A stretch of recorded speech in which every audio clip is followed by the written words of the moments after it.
कदवईवा हृदय सम्राट। क्यों कहीं कहीं मोटरसाइकिल पर हम देखा थे जाति भाषा लिखा था, जलवंशी, परशुराम वंशी, रावण वंशी, यदुवंशी। एक दिन हमारे संगतिया पूछले प्रमोद भाई हम कौन वंशी लिखी? हम बोले कौन बिरादर हवा कलम भूज है। हम कहे तू आग वंशी लिखा।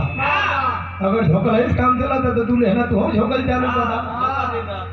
लेकिन गौर करी हाजा देखा ये जीवन बड़े विसंगतियों से घिरा है।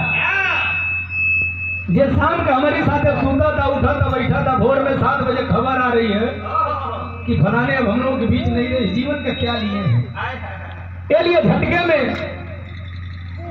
उस महाकाल के दरबार की तरफ आपको ले चल रहा हूं। देखा जीवन में देवता 3 तरह का होना हमारे समाज में, क्षेत्रीय देवता, राष्ट्रीय देवता, अंतरराष्ट्रीय देवता।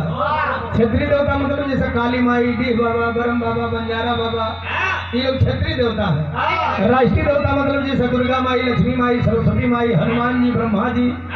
एक ही वही इंटरनेशनल देवता हवन भगवान भोलेनाथ, जेकर पूजा भारतों में होला, सऊदी अरबों में होला। वही भोलेनाथ के बारे में माई गौरा बतावेगी।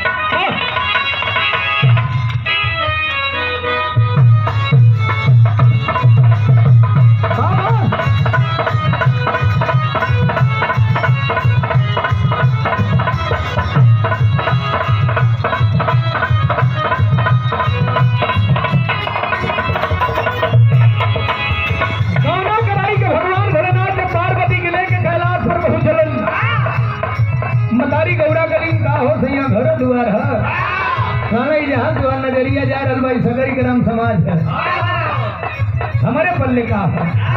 जब पार्वती जी अपना नैहरा में एली तो सखी सहलक पूछे दिन का हो गौरा अपनी ससुरारी का बखान मतारी कैसे बतौली?